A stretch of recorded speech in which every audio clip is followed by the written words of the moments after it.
That cost me a case of beer for that sign. So it seems how we deal a lot in regional areas. We deal in the beer economy. This is Port Macquarie's Studio A. And so you're going to shoot back from here? Yeah, it has to be from there. It's like you come in. So we'll even do an entry if we come in from the front there, and we'll put Studio A or something out the front there. So when we walk in, it'll look like the Mythbuster set. We get a bit of powder. Do you think that's too much? No, fine. Never too much. A backyard shed on the edge of this coastal town where creativity, flash powder and a dash of nervousness all work hand in hand. Production has begun on shooting a new ad for a local business. And today the big movie company is getting ready to blow up some pies and some of the myths about them. So imagine a pie's going to be in the middle of this, Mythbuster 1's going to come in, and then Poofka. That's exactly what we wanted to do. Yeah, no, it's perfect. Of course it's exactly what we wanted to do, isn't it, Ted? Brilliant. Tell me when you're rolling, Nutty. All right, rolling up. Okay. Brad Dybert, Tanya Marino and special effects expert Ted Treasure once worked in the film industry in Sydney. They found each other in Port Macquarie, and ever since they've been blowing things up. Truck! Bang!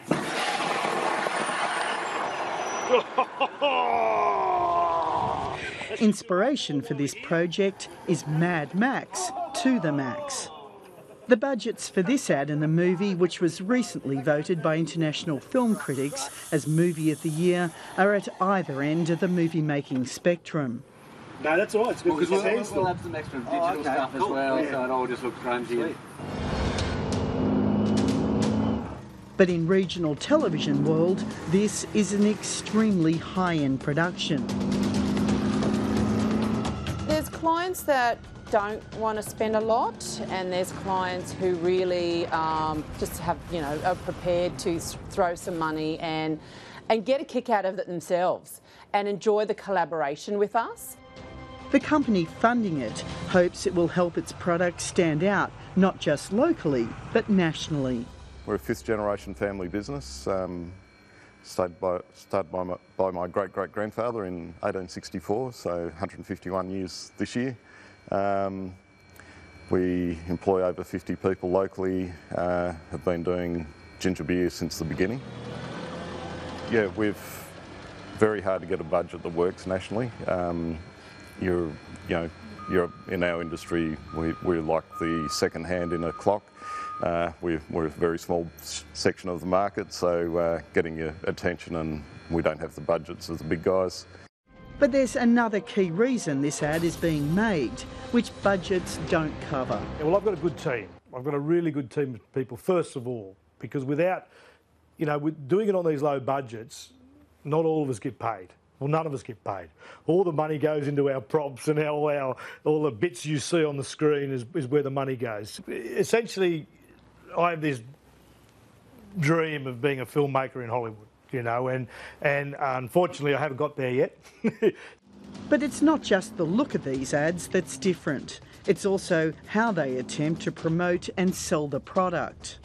That's where media is going, less advertising and selling to, more about trying to drag in your audience. Sell a story. Sell a story, and then, your brand is in there somehow. But now it's back to pies and working out how to blow them up not just safely, but with pizzazz. Yeah, push it a bit more towards me though. I'll just get started with my screw, hang on. Who would have thought blowing up pies could be so difficult? You're going to put it in that? Yeah. How are we going to light it? You're going to use those that sparkler or something? A call-out has been made. Oh, are these the pies? The stunt pies? Yeah, they're the stunt pies. Is that why you're hovering around the table, Pugsley? Stunt pie? Oh, don't give them the whole one. No. Setting the pie in place is the first step. You know what I mean? I don't think this is going to look too good. Keeping them safe the next. You can be pie security. Don't let anyone near the pies, Pugsley. Backyard filming is I not say? without its challenges. Pee on anything else but the apple boxes, son. That's it. Up, up. just shake hands. Oh yeah, watch this one. You ready? Pour me. Good boy. But best laid plans don't always work out. So we're threading the wire through the pie so we can pull it apart by hand, and often we find it's the best way to explode something is gives it a little bit more oomph. I think that should do the job. A bit of big flash.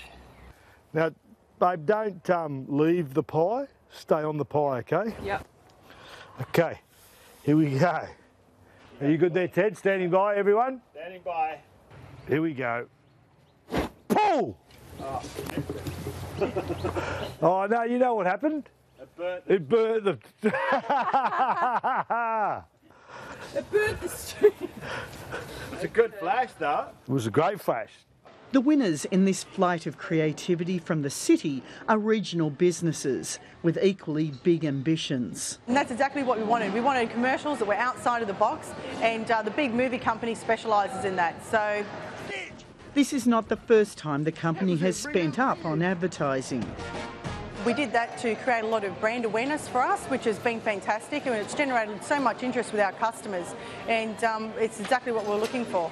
For Ted Treasure, who cut his teeth on films like Mission Impossible, the joy of his craft remains absolute. It's a myth, it's the Hollywood thing, you know, the Hollywood dream. Being there and doing it, creating something. Even in Port Macquarie. Even in Port Macquarie. Hollywood comes to town. People, when you say we do this stuff here, they're like, wow, you know, Port Macquarie? Why would you do it in Port Macquarie? It's like, well, why would you? If you've been to Port Macquarie, you start to realise, why would you do it anywhere else? You know, it's all here.